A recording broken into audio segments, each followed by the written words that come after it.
స్నేహానికన్నా మిన్న లోకాన లేదురా అనే ఈ సూక్తి ఏదైతే ఉందో అది ఖచ్చితంగా super star Krishna, rebel star Krishnaraju మధ్య వర్తిస్తుంది. వీళ్ళిద్దరి మధ్య ఉన్నటువంటి అనుబంధం, స్నేహం ఈ రెండు కూడా ఇప్పటి తరాల వాళ్ళు చూసి నేర్చుకోవాల్సింది ఎంతో ఉంది. ఈరోజు ఫ్రెండ్షిప్ అంటే కేవలం దేనికి గుర్తుకొస్తుందంటే వాళ్ళిద్దరి మధ్య ఉండేటువంటి ఒక రిలేషన్షిప్ వ్యాపార దృక్పథం కానీ లేకపోతే మనీ అవసరాల గురించి కానీ అంతవరకు మాత్రమే. అవి తీరిన తర్వాత ఎవరికి వారి యమునా తీరే అన్నటువంటి ఉన్న ఈ రోజుల్లో అవన్నీ కాదు, మా స్నేహమే మాకు చాలా ముఖ్యమని వాళ్ళిద్దరూ ప్రవర్తించిన విధానం ఈరోజు అందరికీ కూడా ఒక మంచి పుస్తకం అని చెప్పి అనుకోవచ్చు. ఆ పుస్తకాన్ని చదివిన కొద్దీ మనకి నాలెడ్జ్ వస్తూనే ఉంటుంది. ఒక విధంగా చెప్పాలంటే ఈరోజు సినిమా ఇండస్ట్రీలోకి వచ్చిన ప్రతి ఒక్కరు కూడా ఫిల్మ్ ఇన్స్టిట్యూట్లో చేసి వస్తున్నారు. కానీ ఆ రోజు super star Krishna, rebel star Krishnaraju film ఇన్స్టిట్యూట్లో ఏ కోర్సు చేయలేదు. వాళ్ళు నాటకాలు వేసి అనుభవం గడించి సినిమాలోకి వచ్చారు. సూపర్ స్టార్ కృష్ణ అయితే చేసిన పాపం కాశీకి వెళ్ళిన చైర్మన్, అలాగే మరి ఇంకొన్నటువంటి కప్పలు అనేటువంటి నాటకాల్లో కూడా వేసి అందులో డైలాగ్ మాడ్యులేషన్ ఎలా ఉంటుంది, అలాగే మనం ఏ విధంగా కెమెరాని ఫేస్ చేయాలి, ఏ విధంగా ఆడియన్స్ని చూడాలి, ఇవన్నీ కూడా ఆయన తెలుసుకుని ఇండస్ట్రీకి వచ్చారు. రెబల్ స్టార్ కృష్ణరాజు అయితే నాగమల్లి, అలాగే పరివర్తన అనేటువంటి నాటకాలు అప్పట్లో ఫేమస్ రైటర్ పినిశెట్టి శ్రీరామ్మూర్తి అని ఉండేవారు. ఇప్పుడు రవిరాజ పినిశెట్టి ఎవరైతే ఉన్నారో వాళ్ళ నాన్నగారు అనమాట. ఆయన మంచి నాటకాలు రాసేవాళ్ళు.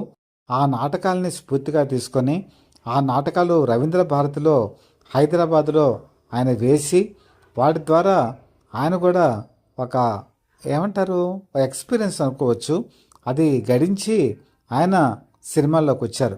అన్నిటికంటే ఆసక్తికరమైన విషయం ఏంటంటే వీళ్ళిద్దరూ కూడా సహజ నటన. కెమెరా ముందు వీళ్ళు నటిస్తూ ఉంటే అదేదో కృత్రిమంగా కానీ లేకపోతే ఏదో చేయాలని చేస్తున్నట్టుగా కానీ మనకు అనిపించదు.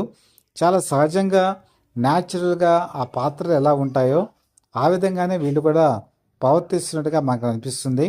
మీరు కావాలంటే వీళ్ళిద్దరూ కలిసి నటించిన కలిసి నటించిన సినిమా కానీ ఇండివిజువల్గా నటించిన సినిమాలు కానీ మీరు చూడండి, మీకు అదే పద్ధతి కనిపిస్తుంది. రెబల్ స్టార్ కృష్ణరాజు తొలినాడులో హైదరాబాదులో బీకాం చదువుకున్నారు. అప్పుడు ఆంధ్రరత్న అని చెప్పేసి ఒక పేపర్ ఉండేది. ఆ పేపర్లో ఆయన విలేకరి కింద పనిచేశారు. విలేకరిగా పనిచేయడమే కాదు, ఆయనకి ఫోటోగ్రఫీ అంటే చాలా ఇష్టం. అనేక ఫోటోలు తీసి ఆ మ్యాగజైన్కి ఆ ఫోటోలు కూడా వేస్తుండేవాళ్ళు. ఓ విధంగా చెప్పాలంటే news item plus with photo ఈ రెండు కూడా రావడంతో హైదరాబాద్లో ఆ పేపర్కి మంచి డిమాండ్ ఉండేది. అలాగే ఆయనకి ఆంధ్రప్రదేశ్ రాష్ట్రానికి సంబంధించిన పోటీల్లో సెకండ్ ఉత్తమ ఫోటోగ్రాఫర్గా కూడా అవార్డు వచ్చింది. ఆ రోజుల్లోనే ఆయన దగ్గర అనేక రకాలైనటువంటి కెమెరాస్ ఉండేవి. అలాగే ఆయన సినిమాలోకి వచ్చిన తర్వాత, ఆయన రెబల్ స్టార్ అయిన తర్వాత కూడా అనేక ఫారిన్ కంట్రీస్కి వెళ్ళినప్పుడు ఈ కెమెరాస్ ఏ కంట్రీలో ఉన్నా కూడా అనేక రకాలైనటువంటి వాటిని తీసుకొని వాటిని ప్రయోగాత్మకంగా ఆయన చేస్తూ ఉండేవాళ్ళు. అంటే ఫోటోలు తీయటం కానీ అలాగే వీడియో కెమెరాలతో షూట్ చేయడం కానీ ఆయన హాబీగా ఉండేది.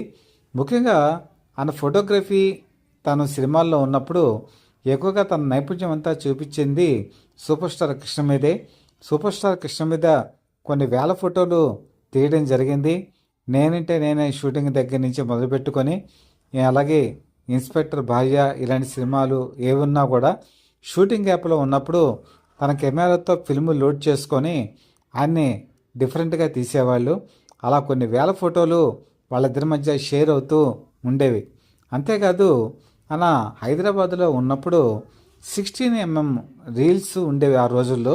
వాటిని వీడియో కెమెరాతో షూట్ చేసి మన హైదరాబాద్కి సంబంధించిన అనేక కట్టడాలు, గోల్కొండ కానీ చార్మినార్ కానీ అలాగే రవీంద్ర భారతి కానీ ఇవన్నీ కూడా అన్నీ కూడా షూట్ చేసి వాటిని ఒక మంచి దాని కింద ప్రొజెక్టర్ కింద పెట్టి వివిధ స్కూళ్ళకు కూడా పంపిస్తూ ఉండేవాళ్ళు. ఈరోజు మన స్కూళ్ళలో చాలా చోట్ల కూడా ఈ రీల్స్ని ప్రదర్శింపజేసి వాటిని ఇదిగో హైదరాబాద్లో ఈ కట్టడాలు ఉన్నాయి, లేకపోతే కాళహస్తిలో ఇవి ఉన్నాయి, శ్రీశైలంలో ఇవి ఉన్నాయని చెప్పి ఆ రోజు చెప్తుండేవాళ్ళు. అంటే ప్రతి చోటకి వెళ్ళి ఆ ఆలయ సంబంధించిన ప్రశస్తలు అలాగే ఆ ఇంపార్టెన్స్ అన్నీ కూడా ఆయన గ్యాదర్ చేస్తూ ఉండేవాళ్ళు. ఆ రకమైన హాబీ ఆయనకు ఉండేది. అంతేకాదు ఆయన బుక్స్ రీడింగ్ అన్నా కూడా బాగా ఇష్టం. హాలీవుడ్కి సంబంధించినటువంటి సమాచారాన్ని మ్యాగజైన్స్ని ఆయన చెన్నైలో మౌంట్ రోడ్లో పర్చేజ్ చేసేవాళ్ళు. వాటిని కొని ఆయన మెథడ్ ఆఫ్ యాక్టింగ్ గురించి కూడా చదివేవాళ్ళు. ముఖ్యంగా సూపర్ స్టార్ కృష్ణ కూడా ఈ మెథడ్ ఆఫ్ యాక్టింగ్ గురించి కూడా ఆయన కూడా కృష్ణరాజుతో మాట్లాడి తెలుసుకుంటూ ఉండేవాళ్ళు. అలాగే అప్పట్లో సిహెచ్ నారాయణరావు అని చెప్పి ఒక ఆర్టిస్ట్ ఉన్నారు. ఆయన దగ్గరికి వెళ్ళి రెబల్ స్టార్ కృష్ణరాజు ఈ మెథడ్ ఆఫ్ యాక్టింగ్ని ప్రాక్టికల్గా ఆయన దగ్గర చేసి నేర్చుకునేవారు. బహుశా మీ అందరికీ తెలిసే ఉంటుంది, ఎన్టీ రామారావు అక్కినేని నాగేశ్వరరావుకు ముందు స్టార్ నటుడు ఎవరు ఉన్నారంటే నాగయ్య, ఈ నారాయణరావు, వీళ్ళిద్దరూ కూడా ఆ రోజుల్లో ఫేమస్. ఆయన దగ్గరికి వెళ్ళి కెమెరా యాంగిల్స్ ఎలా ఉన్నప్పుడు మనం ఎలా బిహేవ్ చేయాలని ప్రతిదీ కూడా తెలుసుకొని ఆ తర్వాత నటుల్లో ఆయన ఇంప్లిమెంట్ చేయడం జరిగింది. అందుకు తనకు తానే ఏ సినిమా అయినా సరే ఇంకోళ్ళ మీద బడ్డెన్ అవ్వటం ఇష్టం లేక తనే ప్రొడ్యూసర్ కింద మారి ఇంటి దగ్గర నుంచి కొంత పెట్టుబడి తీసుకొచ్చి ఆయన చిలకా గోరింక సినిమా తీయడం జరిగింది. ప్రత్యేకాత్మ ఈ సినిమాకి డైరెక్టర్. ఈ సినిమాలో కూడా తనకంటే 7 ఏళ్ల వయసు పెద్దదైన కృష్ణకుమారిని పెట్టుకొని ఆయన సినిమా తీశారు. అలాగే ఎస్వి రంగారావు ఇందులో నటించారు. ఒకరోజు ఎస్వి రంగారావు నైట్ టైము అర్జెంటుగా పనిపడి వెళ్ళవలసినటువంటి అవసరం వచ్చింది. ఆయన వెళ్ళటానికి కేవలం 2 గంటల వ్యవధి మాత్రమే ఉంది. ప్రత్యేకాత్మ అన్నారు, ఒక చిన్న షాట్ ఒకటి ఉంది తీసేళ్ళండి అంటే, కొత్త కుర్రాడు అతను ఏం చేయగలడు, మళ్ళీ వచ్చిన తర్వాత చూసుకుందాంలే అన్నారు ఎస్వి రంగారావు. లేదు లేదు అని చెప్పి ఆయన షాట్ పెట్టారు. సింగిల్ షాట్లోనే ఎస్వి రంగారావుతో ధీటుగా రెబల్ స్టార్ కృష్ణరాజు చేయడం జరిగింది. ఆయన ఆశ్చర్యపోయారు. తర్వాత ఆయన చెన్నై వెళ్ళి అందరికీ కూడా రెబల్ స్టార్ కృష్ణరాజు గురించి చెప్పడం మొదలుపెట్టారు. అలా ఫస్ట్లోనే మౌత్ టాకు ఈయన గురించి బాగా పాజిటివ్గా వెళ్ళింది. ఆ తర్వాత ఆయన విలన్ వేషాలు వేయటం, ఆ తర్వాత రెబల్ స్టార్గా మారటం మీకు అందరికీ తెలిసిందే. ముఖ్యంగా ఈయన వాలీబాల్ ప్లేయరు, అలాగే కబడ్డీ ఆటలో కూడా బ్రహ్మాండమైన ప్రావీణ్యం ఉంది. విధంగా చెప్పాలంటే నేషనల్ లెవెల్లోనే ఈయన కబడ్డీకి సెలెక్ట్ అయినటువంటి ప్లేయరు. మంచి దేహదారుఢ్యం అలాగే నైపుణ్యం ఉన్నటువంటి క్రీడాకారుడు. అలాగే సూపర్ స్టార్ కృష్ణ వచ్చేప్పటికి చెస్లో మంచి ప్రావీణ్యం గల వ్యక్తి.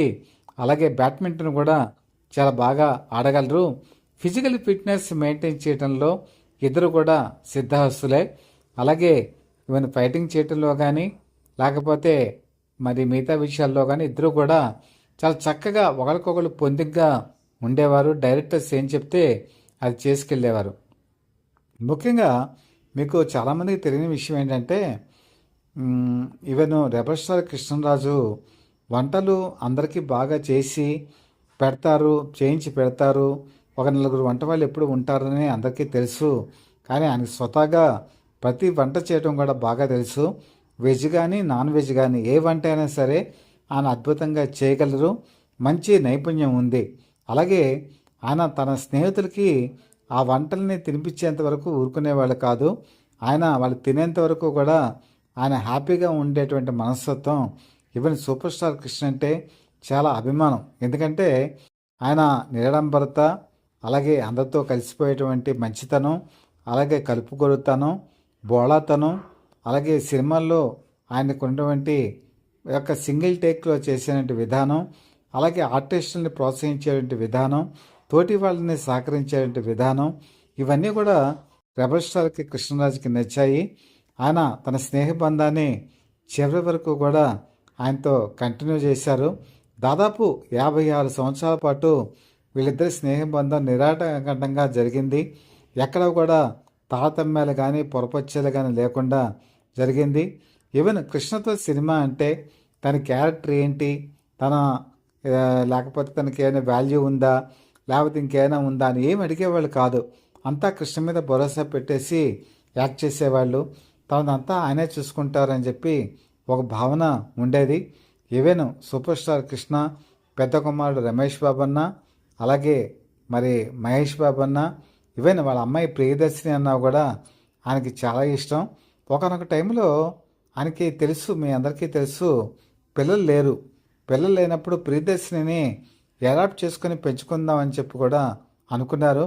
సూపర్ స్టార్ కృష్ణ కూడా అడిగారు, ప్రియదర్శిని నాకు ఇచ్చేసేయ్, నేను పెంచుకుంటానని చెప్పి అడగటం కూడా జరిగింది. ఈవెన్ రమేష్ బాబుతో కూడా చాలా సన్నిహితంగా ఉండేవారు. ఎన్కౌంటర్ సినిమా రిలీజ్ అయిన తర్వాత ఆయన ప్రత్యేకంగా ప్రెస్ మీట్ పెట్టి రమేష్ బాబు యాక్టింగ్ని పొగట్టడం జరిగింది. అలాగే మహేష్ బాబుని లాంచ్ చేయడానికి గోపీకృష్ణ మూవీస్ బ్యానర్ మీద ఆయన ప్రయత్నాలు కూడా ప్రారంభించారు.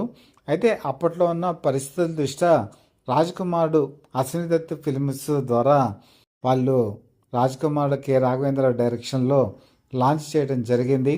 ఒక విధంగా చెప్పాలంటే సూపర్ స్టార్ కృష్ణ అంటే ఆయనకి వల్లమాలిన అభిమానం. అలాగే రెబల్ స్టార్ కృష్ణరాజు అన్న కూడా సూపర్ స్టార్ కృష్ణకి విపరీతమైన అభిమానం. తను తెనాలి వెళ్ళినప్పుడు కానీ, తన స్నేహితులు లేకపోతే బంధువులు తెనాలికి వెళ్ళినప్పుడు కానీ, అక్కడ మైసూర్ పాక్ కానీ మిగతా స్వీట్స్ కానీ ప్రత్యేకంగా తెప్పించి ఆయన కృష్ణరాజుకి పంపించేవాళ్ళు.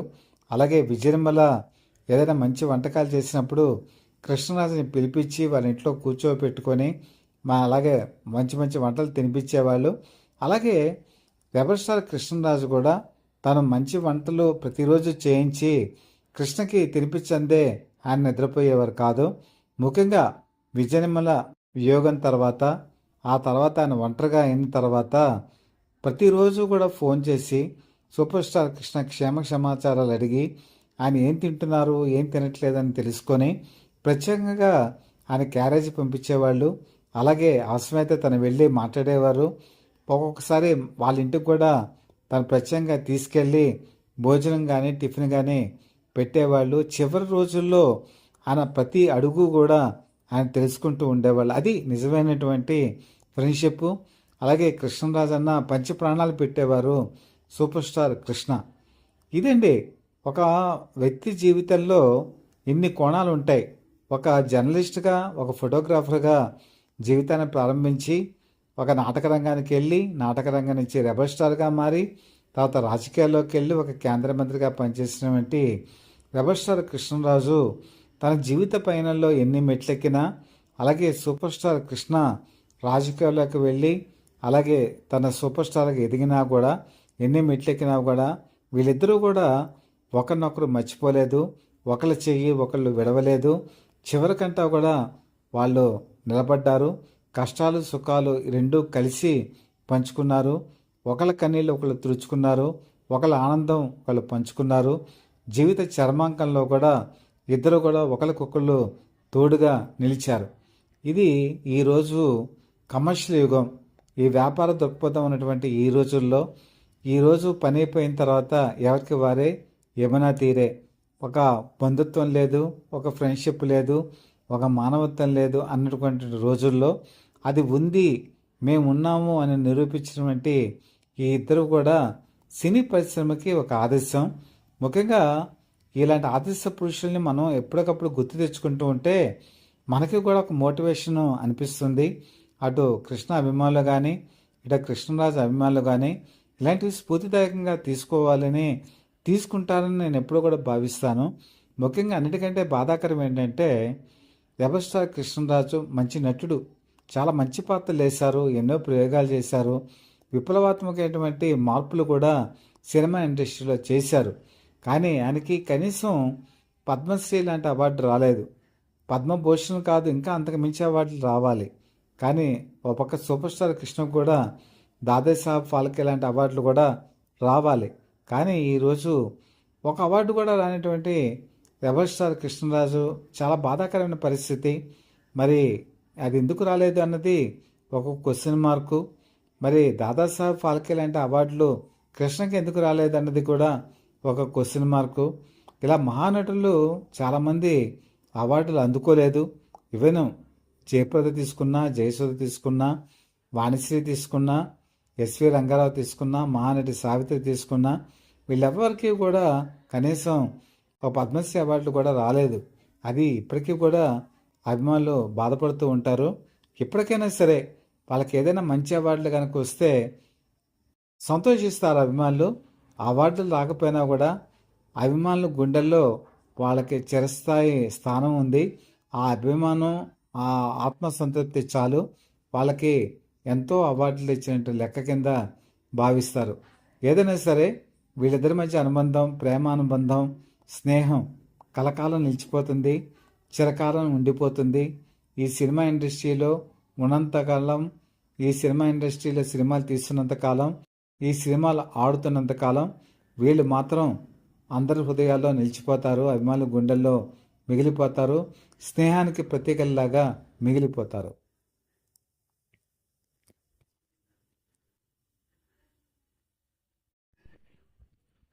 ఈ కంటెంట్ విన్న తర్వాత మీకు ఏమనిపించింది? మీ అభిప్రాయాలు మాకు తప్పకుండా తెలియచేయండి. అలాగే మీ విలువైనటువంటి సలహాలు కూడా కామెంట్స్ రూపంలో మాకు అందజేయండి. ఈ ఛానల్ మీకు నచ్చినట్లయితే సబ్స్క్రైబ్ మాత్రం చేసుకోండి. ఎందుకంటే మా వీడియోస్ ఎలర్ట్స్ రూపంలో మీకు అందుతాయి. మీ అభిమానాన్ని ఎప్పుడూ కోరుకుంటూ మీ మిత్రుడు శ్రేయోభిలాషి సత్యావద people live TV chief editor BVSS Krishnaprasad.